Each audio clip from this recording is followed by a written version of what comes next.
अमारुत और कंधियार की दूरी लगभग 2.5 से 3 किलोमीटर है।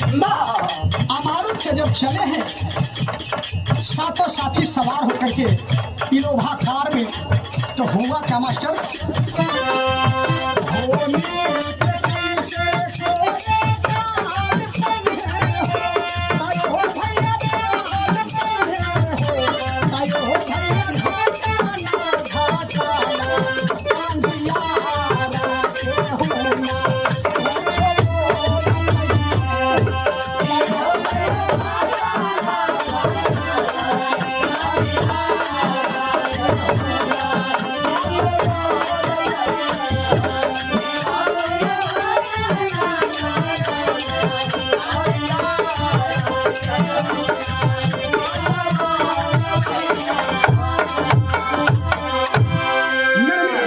बताने वाले ने तो गजब गजब के टाइम बताए हैं, लेकिन जैसा कि पेपर पत्रिका में ये प्रमाण मिला, जैसा कि इर्द गिर्द के लोगों ने बताए, 5:45 पर जैसे ही कंजियार पास करना चाहते हैं, उधर से एक तेज रफ्तार में हाईवा आ रही थी, इधर से सातों साथी सातों डॉक्टर इनोवा में सवार होकर के जा रहे थे। थोड़ा सा टर्निंग है, थोड़ा सा मोड़ है, उस मोड़ पर आकर के बाबूजी ऐसन जबरदस्त आमना सामनी टक्कर लगल बा, ऐसन जबरदस्त टक्कर लगल बा मास्टर। आय हाय, हुआ क्या मास्टर? बिरहा के अंदर टेरी के लाइन लिख रही बा,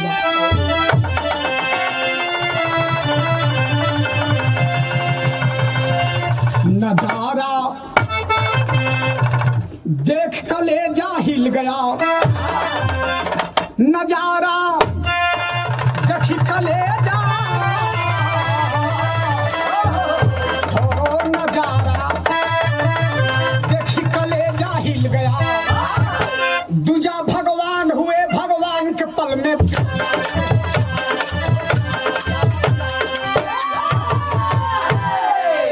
5:45 में इनोवा हाईवा, 5:45 में इनोवा हाईवा जब टकराई है, अरे 5:45 में इनोवा हाईवा जब टकराई है, सूचना पाकर प्रशासन भी 6:10 में आई है।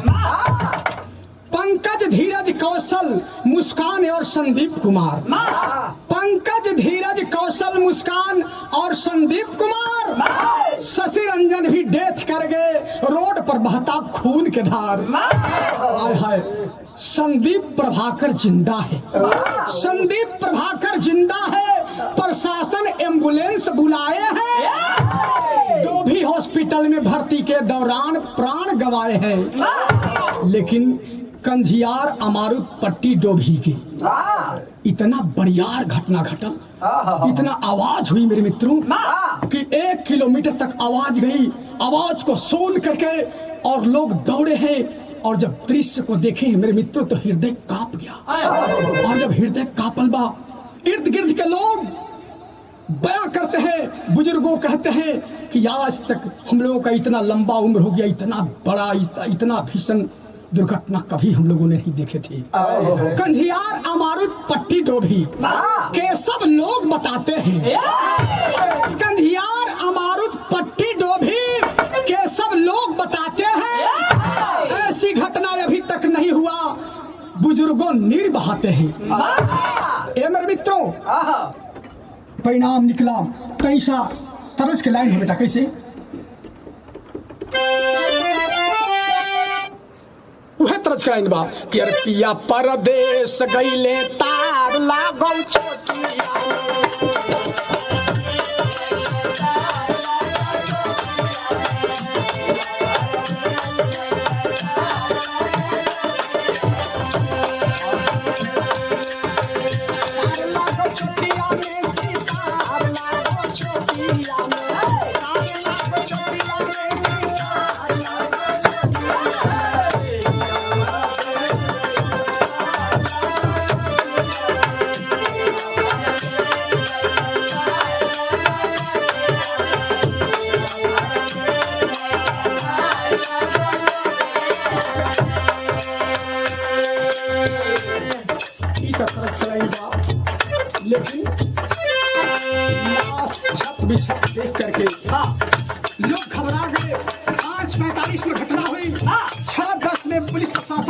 पहुंचे हैं।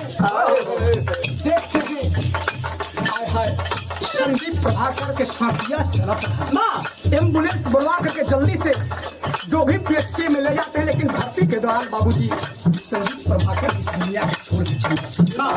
6 जन तो कार में जैसे तैसे अपने प्राण को गवा दिए थे। आप लोगों ने दृश्य कभी पेपर पत्रिका में, यूट्यूब पर, फेसबुक पर देखे होंगे मेरे मित्रों, लेकिन भाव में कहना है क्या,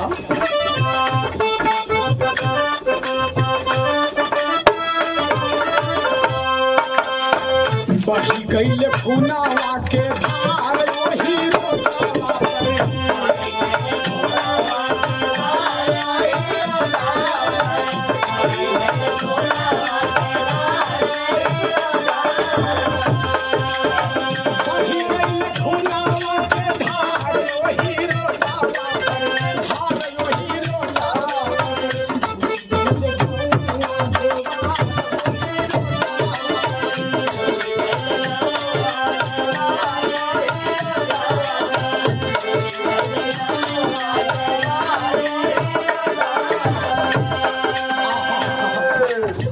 कोई के हाथ गोर टूटल, कोई के पंजरिया,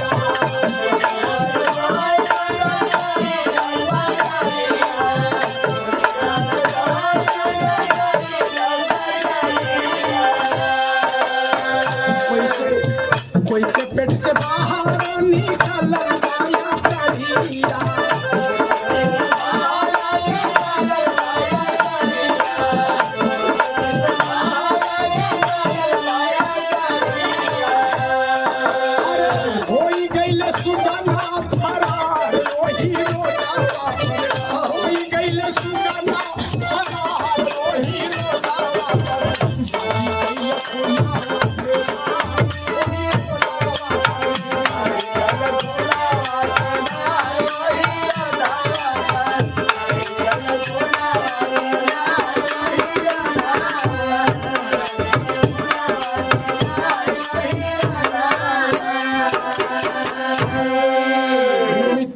चारों तरफ हल्ला मच गया, जैसा कि आप लोगों ने देखे दृश्य में भी एकदम स्पष्ट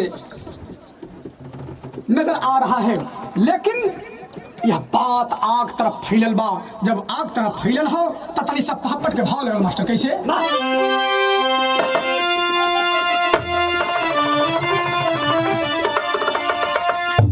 आग के तरफ फैलल बाटे बतिया रोड दुर्घटना में,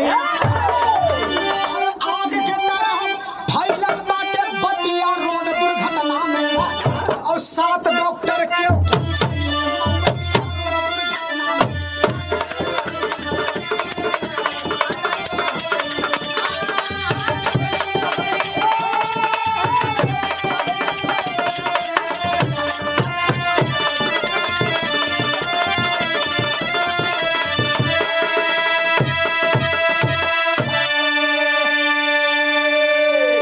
कार इनोवा के टक्कर में जान गवावले हो, और कार के पर खच्चा उड़ल, केहू न बोले पावले हो।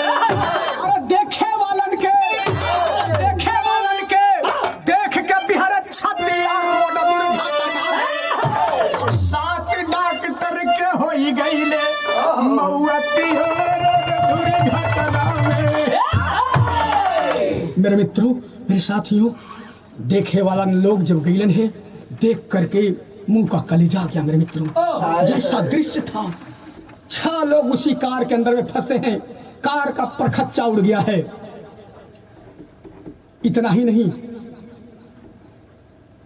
7वां साथी जो संदीप प्रभाकर थे, 2 भी पीएचसी में दम तोड़ दिए हैं।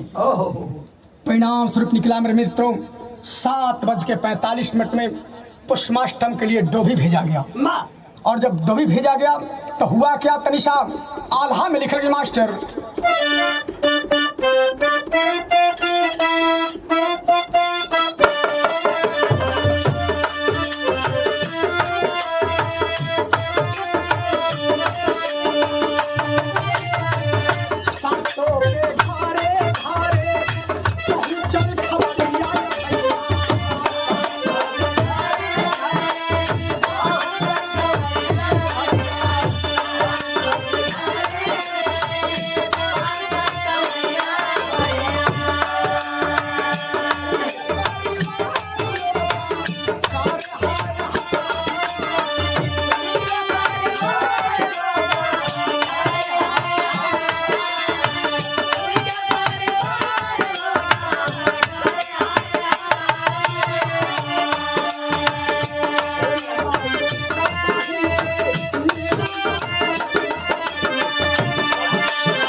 जब सूचना पहुंचा है मेरे मित्रों, सुन बाबू के जब सूचना मिलल कि हमार छोटका बेटवा प्रेम बिहारी उर्फ संदीप कुमार इस दुनिया में नहीं रहे, कार एक्सीडेंट में इस दुनिया के छोड़ के चल बसे बाबू।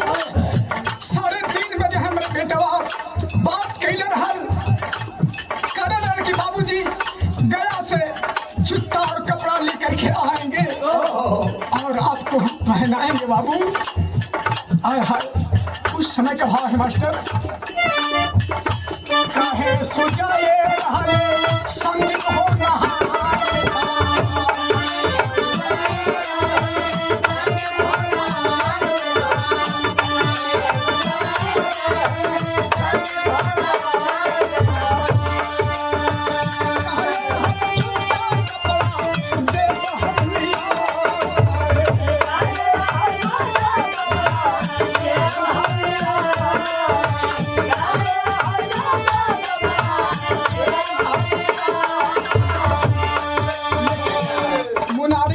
के जब गाजी कर्मा में बूढ़ा बूढ़ी के जब सूचना मिले बाटी के लौटा बेटा रहा 6 महीना पहले वही अमारुत में शादी कैले रहन बेटवा की।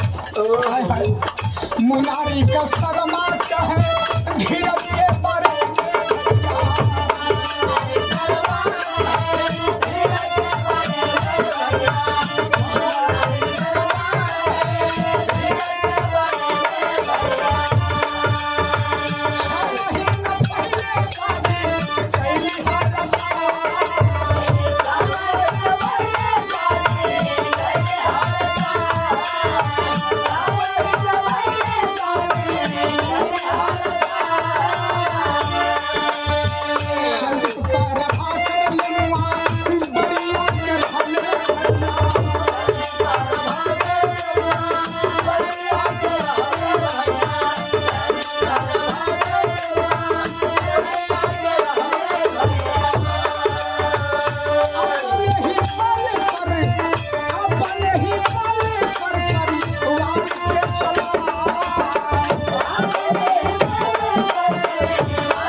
भगवानपुर गुरारू के रहने वाले थे। अरे पंकज गुरारू में नवा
मेरे मित्रों, मेरे साथियों, मेरे बंधुओं, ये प्रमाण मिलता है बाबूजी, एक अरवल जिला से, एक जहानाबाद जिला से और एक औरंगाबाद जिला से और 4 डॉक्टर गया जिला से थे। सातों इस दुनिया के छोड़ के जब चल बसे तो ये प्रमाण मिलता है 7:45 में पोस्टमास्टर के लिए डोभी भेजा गया और 9:10 में मगध मेडिकल गया लाया गया। जब सातों को लाश गया लाया गया मगध मेडिकल में 9:10 पर कागजी प्रक्रिया पूरा करने के बाद में गया के कोरोना काल में भी गरीबियों को मदद किए थे, आज इस दुनिया में नहीं है, जिनका परिवार आज सदमे में है। कोई के इकलौता बेटा, कोई अपने घर परिवार के अपने मेहनत और बल पर अपने कला से अपने मेहनत से चला रहे थे, तो कोई अपने बहन के शादी के लिए रुपया पैसा कमा रहे थे। लेकिन पोस्टमार्टम के बाद जब रात्रि में 7 डॉक्टरों के अपने अपने घर पर लाश आइल बा पंचो, तो उस समय के भाव है आखिरी लाइन में कहना है मास्टर क्या,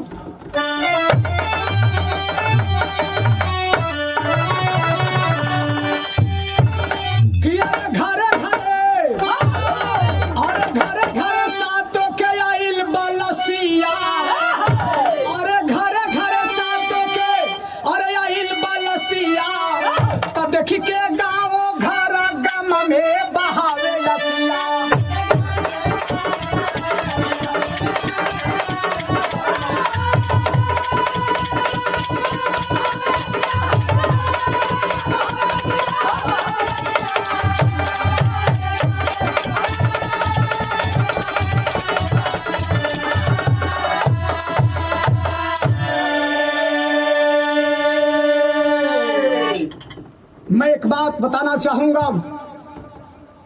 2020 और 2021 में ऐसा भयावह स्थिति रहल कोरोना के कि लोग स्तब्ध थे। मैं कहता हूं कि मेरे मित्रों, ग्रामीण चिकित्सक, ग्रामीण डॉक्टर अगर नहीं हुआ होते, गांव-गांव में जा करके इलाज नहीं किया करते, तो शायद इस दुनिया की आधी आबादी खत्म हो जाती। ये तो संजोग था कि हमारे देश में गांव घर में भी लोग कुछ कला सीख लेते हैं, अपना प्रैक्टिस कर लेते हैं और कर करके अपने भाई बंधु दोस्त साथी को सेवा करते हैं। तो डॉक्टर के मिलल बा भगवान के उपाधि और सातों के विधाता जी दिया वाला समान।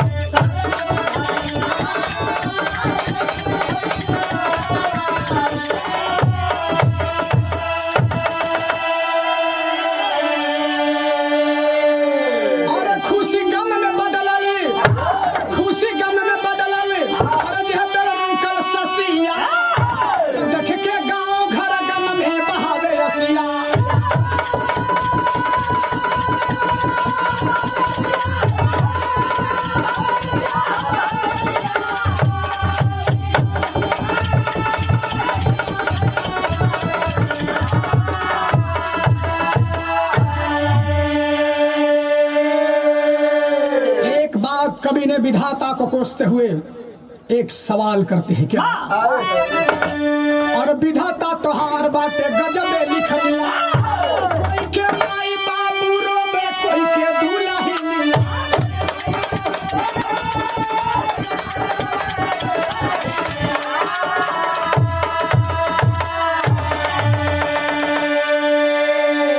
एक बात पूरा दुनिया के लोगों से मैं कहना चाहूंगा मेरे मित्रों, कि कैसे कोई काटी है, अरे कैसे कोई काटी है, अरे साहित्य के रसिया।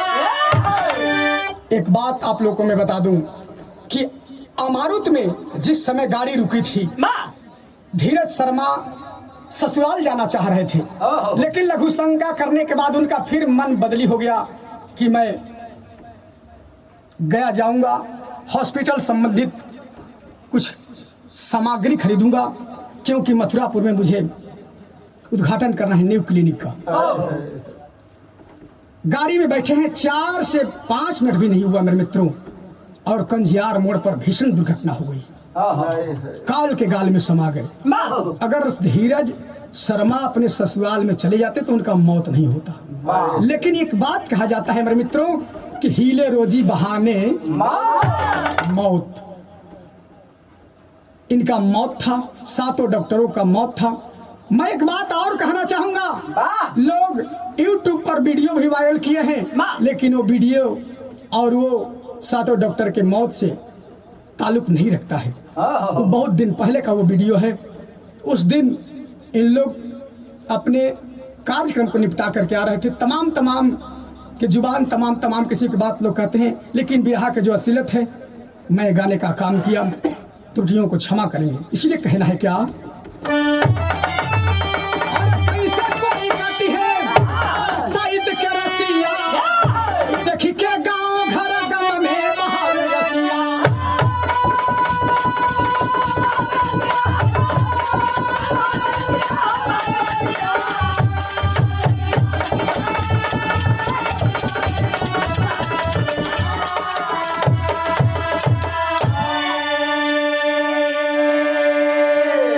इसीलिए मैं बिरहा गायक मगध सम्राट अखिलेश लाल यादव 7 ग्रामीण चिकित्सकों के गीत श्रद्धांजलि के रूप में मैंने गाया और गीत के माध्यम से श्रद्धासुमन अर्पित करता हूं कि उनकी दिवंगत आत्मा जहां कहीं भी हो, उनकी आत्मा के मालिक शांति दे।